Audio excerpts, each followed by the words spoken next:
Hello friends, welcome back to my channel DRX Abhilasha MSBHU के channel पर आप सभी का बहुत बहुत स्वागत है।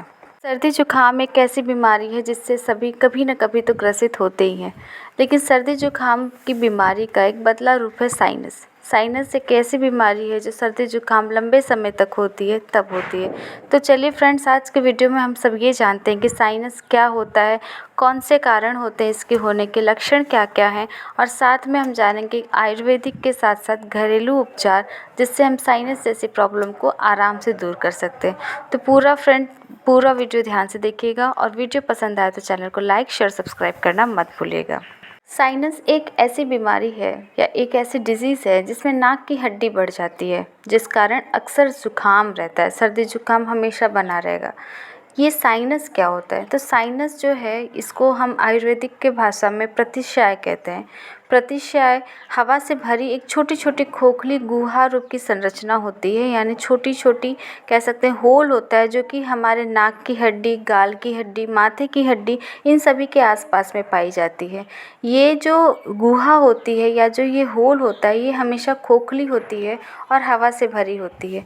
लेकिन जब कोई व्यक्ति किसी भी संक्रमण से ग्रसित होता है, वो संक्रमण फंगल हो सकता है, वायरल हो सकता है, बैक्टीरियल हो सकता है, किसी भी तरीके की एलर्जी भी हो सकती है, तो उन संक्रमण के कारण ये जो गुहा होती है जिसको हम साइनस कहते हैं, उस गुहा में रुकावट होने लगती है किसी भी तरीके का। मतलब वो कोई फंगल इन्फेक्शन के कारण वो जो हवा का आसपास मतलब जो जा रहे थे हवा बार बार, उसके अंदर वो जो हवा नहीं जा पाती है, जिसके कारण उसके अंदर प्रॉब्लम्स होने लगती है और इसी प्रॉब्लम को कहते हैं साइनोसाइटिस या साइनस। साइनस एक तरीके की गुहा है और इसके अंदर जो होने वाले हवा के कारण रुकावट होती है, इसी प्रॉब्लम को हम साइनोसाइटिस कहते हैं, जिसके कारण अक्सर के हमेशा ही आपको सर्दी जुकाम जैसी प्रॉब्लम होती है। चलिए फ्रेंड्स, हम जानते हैं कि कौन कौन से ऐसे लक्षण हैं जिसको देख के हमें ये समझना चाहिए कि जो प्रॉब्लम हो रही है वो साइनोसाइटिस की ही हो रही है। तो सबसे पहला और सटीक लक्षण है वो है सिर दर्द। हमेशा सिर में असहनीय दर्द रहना एक साइनोसाइटिस की प्रॉब्लम है। दूसरा, आँख, गाल, नाक और माथे के आसपास में सूजन रहना। तीसरा, हमेशा आपको सर्दी जुकाम की प्रॉब्लम रहेगी। कान बंद, नाक बंद, इन सारी समस्याओं को भी आप झेलेंगे। इसके साथ ही किसी भी स्वाद को, किसी भी गंध को नहीं पहचान पाएंगे। इसकी परख करना भी थोड़ी मुश्किल हो जाती है। थकान, मुंह से बदबू आना, जी मिचलाना, ये सारे ऐसे सिम्टम्स हैं जिनसे आप ये कंफर्म कर सकते हैं कि आपको जो प्रॉब्लम हो रही है वो साइनोसाइटिस की प्रॉब्लम हो रही है। और सबसे जो सटीक लक्षण है वो यही लक्षण है कि जो सर्दी जुकाम की प्रॉब्लम होगी वो काफ़ी ज़्यादा लंबा चलेगा। मतलब वैसे तो सर्दी जुकाम होता है तो मैक्सिमम 1 वीक तक तो वो ख़त्म ही हो जाता है, लेकिन अगर साइनस की प्रॉब्लम है या साइनोसाइटिस की प्रॉब्लम है तो ये सर्दी जुकाम का सिलसिला कई हफ्तों तक, क्या कह सकते हैं, कई महीनों तक चलता रहता है। फ्रेंड्स, जानते हैं कौन कौन से टाइप्स होते हैं साइनस की? तो साइनोसाइटिस का जो सबसे पहला टाइप होता है वो एक्यूट साइनस होता है। एक्यूट साइनस जो होता है वो, इसका जो मेन कारण होता है वो हमारे साइनस में वायरस या बैक्टीरिया के इन्फेक्शन के कारण होता है, जिसके कारण वो जो साइनस वाली गुहा थी जिसमें से हवा पास होता था, वहाँ पे वायरस या कोई भी बैक्टीरिया जाके ग्रोथ करता है, जिसके कारण वहाँ की जो हवा पास नहीं हो पाती और उसमें रुकावट होती है। ये जो प्रॉब्लम होती है ये 3 से 8 हफ्ते तक का प्रॉब्लम होता है। एक्यूट वाले जो साइनस होते हैं वो जल्दी ठीक हो जाते हैं, और अगर आपको बार बार सर्दी जुकाम हो रहा है तो उसमें सबसे ज़्यादा जो पहले संभावना होती है वो एक्यूट की ही होती है। दूसरा जो साइनस होता है वो है क्रोनिक साइनस। क्रोनिक साइनस जब बार बार आपको एक्यूट साइनस की प्रॉब्लम हो रही है, मतलब एक बार आपको सर्दी जुकाम हो रहा है, वो 3 से 8 हफ्ते तक चलता है, उसके बाद फिर हो जाता है, ठीक होता है। ऐसे करने से जब ये बार बार एक्यूट साइनस की प्रॉब्लम होती है तो जो वही एक्यूट साइनस जो है वो ग्रोथ होके आपका क्रोनिक साइनस में कन्वर्ट हो जाता है, और जिसके कारण ये जो साइनस की प्रॉब्लम होती है ये कई महीनों तक चलती है, काफ़ी ज़्यादा प्रॉब्लम करती है। इसके अलावा तीसरा जो साइनस होती है वो है डेविएटेड साइनस। ये साइनस जो होती है वो नाक के सिर्फ एक हिस्से में होगी, मतलब जो भी प्रॉब्लम होगा सिर्फ आपका एक ही नाक बंद होगा या एक ही नाक के आसपास स्वेलिंग होगी। ऐसे जो प्रॉब्लम्स होती हैं साइनस की उसको कहते हैं डेविएटेड साइनस। नेक्स्ट साइनस जो होते हैं वो हे साइनस होता है, जो किसी भी प्रकार के एलर्जी के कारण होता है वो एलर्जी कोई भी तरीके के हो सकते हैं, किसी भी धूल धक्कड़ के कारण या कोई भी पालतू जानवर है जिनके कारण जो है आपको एलर्जी हो रही है, तो ऐसे जो साइनस होते हैं उनको हे साइनस या एलर्जेटिक साइनस के नाम से जाना जाता है। फ्रेंड्स, अब हम जानते हैं कि साइनोसाइटिस की प्रॉब्लम को हम किस तरीके से ठीक कर सकते हैं। वैसे तो हर साइंस में ही इसका इलाज संभव है, यानी कि मॉडर्न साइंस में इसमें कई तरीके के एंटीबायोटिक्स चलाते हैं जिसके द्वारा ये साइनोसाइटिस की प्रॉब्लम ठीक हो जाती है। लेकिन जो इसको ठीक करने का जो सबसे अच्छा और सरल तरीका है वो है आयुर्वेदिक तरीका, जिसमें इसको हम आराम से जड़ के से मतलब ठीक कर सकते हैं। इसके साथ ही सबसे बढ़िया जो दूसरा तरीका है वो है योगा। जी हाँ, अगर आपको साइनोसाइटिस की प्रॉब्लम हो रही है तो आप योगा जैसे कि कपालभाति हो गई, अनुलोम विलोम हो गया, ये सारे योगा का करके आप प्रतिदिन अगर आप इनको नियम पूर्वक करेंगे तो साइनोसाइटिस की प्रॉब्लम में आपको रिलीफ होना थोड़ा आसान हो जाएगा। इसके अलावा कुछ आयुर्वेदिक उपचार है जिनका इस्तेमाल करके आप इससे राहत पा सकते हैं। साइनोसाइटिस को ठीक करने के लिए आयुर्वेदा में कई तरीके के इलाज हैं, जैसे वमन कर्म। वमन मतलब वॉमिटिंग कराना या उल्टी कराना, तो कुछ ऐसे पदार्थों को खिलाना जिससे कि वॉमिटिंग हो। इसके लिए सबसे पहले हमें उनका स्वेदन और उसके स्नेहन करना होता है। इसके लिए करना क्या होता है कि जो भी व्यक्ति है जिसको साइनोसाइटिस की प्रॉब्लम होती है उनको ऐसे स्नेहन पदार्थ को खिलाना जिसके कारण जो उनका कफ हो वो इकट्ठा हो जाए, और फिर उनको ऐसे पदार्थ को खिलाना होता है जिसमें वो वमन करा सकते हैं, वॉमिटिंग करा देते हैं।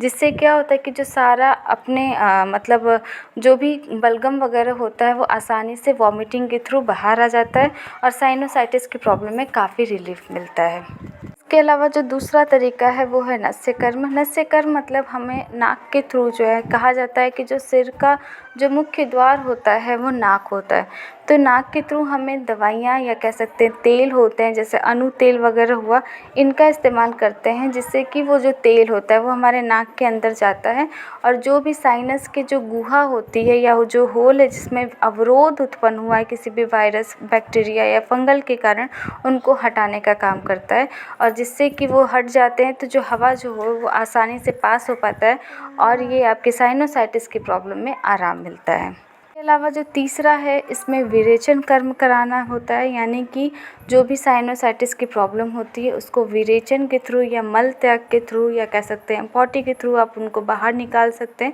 इसके लिए आपको ऐसे चीज़ों को खिलाया जाता है जैसे कि सेन्ना हो गया, रूबरू हो गया, इनको खिलाया जाता है ताकि जो हमारा पेट अच्छे से साफ़ हो सके और बलगम कफ जो है वो मल मूत्र के द्वारा जो है हमारे शरीर से बाहर निकल सके। तो ये सारे रेमेडीज़ हैं या कह सकते हैं ये सारे उपाय हैं। इनमें कई तरीके की दवा जैसे काली मिर्च, घी, इन सभी चीज़ों का इस्तेमाल करा के आप जो है ये आप वमन कर्म, नस्य कर्म और विरेचन कर्म करा के आयुर्वेदा के माध्यम से आप साइनोसाइटिस की प्रॉब्लम से आराम पा सकते हैं। इसके अलावा कुछ होम रेमेडीज़ है जिनका इस्तेमाल आप करके घर पे ही आराम पा सकते हैं। सबसे पहला जो है होम रेमेडीज़ वो है अदरक। अदरक सबसे बढ़िया एंटीबायोटिक्स होता है साइनस की प्रॉब्लम के लिए और सबसे अच्छी दवा होती है। करना क्या है कि 2 से 3 कप पानी लेना है और अच्छे से उसमें अदरक का टुकड़ा डालना है, उसको अच्छे से उबालना है, एटलीस्ट 10 मिनट तक उबालना है और फिर थोड़ा सा जब वो नॉर्मल टेम्परेचर पे आ जाए या हल्का ठंडा हो जाए तो आपको उसको पी जाना है। बहुत अच्छा रेमेडीज़ है साइनोसाइटिस के लिए। नेक्स्ट रेमेडीज़ है प्याज और लहसुन। जी हाँ, प्याज लहसुन में जो सल्फ़र वगैरह पाया जाता है ये भी हमारे साइनस की प्रॉब्लम के लिए बहुत अच्छा होता है। जैसे हमने बताया अदरक के लिए, वैसे ही आपको प्याज और लहसुन को भी पानी में डाल के अच्छे से उबालना है। जब वो ठंडा हो जाए हल्का तो आप जब उसमें से भाप निकलने लगे तो आप उस भाप को भी ले सकते हैं। वो भाप हमारे नाक वगैरह में, सिर वगैरह के अंदर जाता है जिसके कारण जो नाक में दर्द, सिर में दर्द, इन सब में जो प्रॉब्लम हो रही है उसमें आराम मिलता है। इसके अलावा आप चाहें तो जहाँ पे बहुत ज़्यादा पेन हो रहा है उस पानी का आप सिकैया भी कर सकते हैं, वो भी बहुत अच्छा रेमेडीज़ है। इसके अलावा आप जितना ज़्यादा हो सके उतना ज़्यादा आप पानी का सेवन करिए, मतलब दिन में 3 से 4 लीटर कम से कम आपको पानी पीना है, क्योंकि जब हम पानी ज़्यादा मात्रा में पीते हैं तो जो साइनस के होल हैं वो आसानी से खुल पाते हैं, उनके अंदर जो हवा पास होती है वो आसानी से हो सकती है। तो वाटर भी सबसे अच्छा रेमेडीज़ है।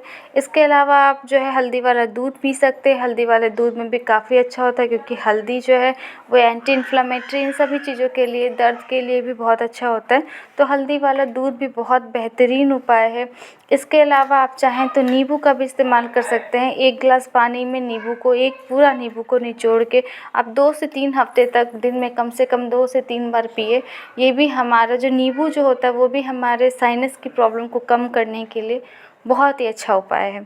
इसके अलावा आप चाहें तो जो काली मिर्च के होते हैं उनका भी इस्तेमाल कर सकते हैं। कोई भी सूप वगैरह, चाहे टमाटर का हो, चाहे कोई भी वेजी सूप होता है, उसमें आप ज़्यादा मात्रा में सूप जो है 3 से 4 मतलब काली मिर्च का डाल के, या ज़्यादा से ज़्यादा मात्रा में काली मिर्च का सेवन करके आप उससे भी साइनस की प्रॉब्लम से दूर हो सकते हैं। इसके अलावा आप काढ़ा पी सकते हैं, तुलसी के पत्ते का काढ़ा, यानी जिसमें पानी हो, अदरक हो, काली मिर्च के बहुत सारे टुकड़े हों, साथ में आप उसके अंदर गुड़ डाल के वो काढ़ा पिएंगे तो आपको साइनस की प्रॉब्लम में काफ़ी ज़्यादा बेहतर उपाय मिलता है। लेकिन काढ़ा पकाते समय एक ध्यान देना है कि जैसे आपने 1 गिलास पानी में ये सारी चीज़ों को डाला है तो वो पानी कम से कम बॉयल होते होते हाफ़ हो जाए, मतलब जितनी भी क्वांटिटी में आपने पानी लिया है उसका आधा हो जाए, वही काढ़ा सबसे अच्छा लाभकारी होता है।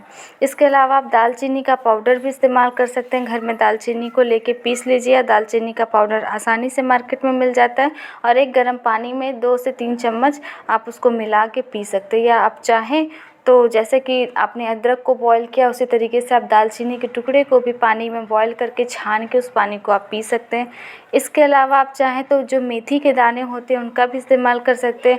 जिस तरीके से आपने अदरक को बॉईल करके पिया उसी तरीके से आप मेथी के दाने को भी बॉईल करके, जब वो पानी हाफ़ हो जाए तो मतलब 1 गिलास पानी में कम से कम 2 से 3 चम्मच मेथी का दाना डालिए, उसको अच्छे से पकने दीजिए। जब वो बॉईल हो जाए तो हाफ़ हो जाए तो उस पानी को आप अपने चाय की तरफ इस्तेमाल करिए। तो ये सारे रेमेडीज़ हैं जिनका इस्तेमाल आप कर सकते हैं। इसके अलावा टी ट्री ऑयल होता है, जिसको भी आप गर्म पानी में आप 2 से 3 बूंद टी ट्री ऑयल का इस्तेमाल करके उसका भाप ले सकते हैं, और जिसके कारण आपको ये साइनोसाइटिस की प्रॉब्लम में काफ़ी ज़्यादा आराम मिलता है। तो उम्मीद है फ्रेंड्स आप लोगों को ये वीडियो पसंद आया होगा। वीडियो पसंद आए तो चैनल को लाइक, शेयर, सब्सक्राइब करना मत भूलिएगा। अगर कोई क्वेश्चन होगा तो प्लीज़ कमेंट बॉक्स में ज़रूर करिएगा। Thanks for watching.